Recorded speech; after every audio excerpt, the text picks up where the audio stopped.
یعقوب د پوځي الوتکو په اړه تاجکستان او ازبکستان ته سخت ګواښ کړی، وایي حوصله مو مه ازمایئ.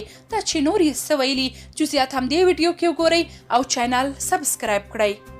وروسته له هغه چې ازبکستان او تاجکستان اعلان وکړ چې وړل شوي الوتکې بیرته افغانستان ته نه ورکوي، د افغانستان دفاع وزیر مولوي محمد یعقوب صاحب د کابل هوایي میدان هوایي ځواک غونډې ته په وینا کې ویل موږ هغو هیوادونو ته چې زموږ تیاري ساري کړي دي چې هغه تاجکستان دی که ازبکستان په ډېر درنښت ورته وایو چې دوی زموږ ته خپلې تیاري راکړي، دا زموږ د وطن حق دی.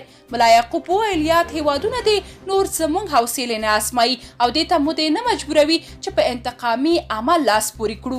موږ با کمزوري یو خو بې غیرته نه یو چې څه مو په وس کې همغه ټول ورسره کوو او دا تیاري ترې اخلو. په بل خبر کې راځي چې د طالبانو حکومت تاجکستان سره په پوله کې د اورپکو د کمپونو موجودیت په اړه د تاجکستان ولسمشر امام علي ادعا بې بنسټه وبلله. د طالبانو مرستیال وایان بلال کریمي ویلي چې دوی د ټولو ګاونډیو هیوادونو ته ډاډ ورکوي چې د افغانستان سرحدونه محفوظ دي.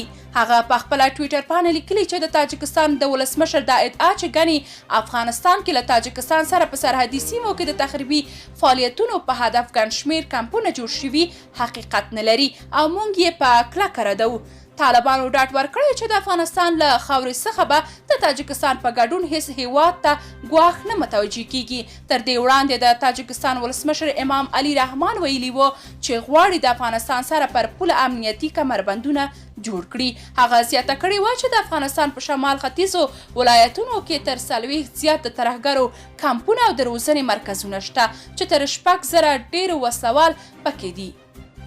درنو لیدونکو تاسو که د دې موضوع په اړه کوم نظر لرئ کمنټ کې شریک او چینل سبسکرایب کړئ.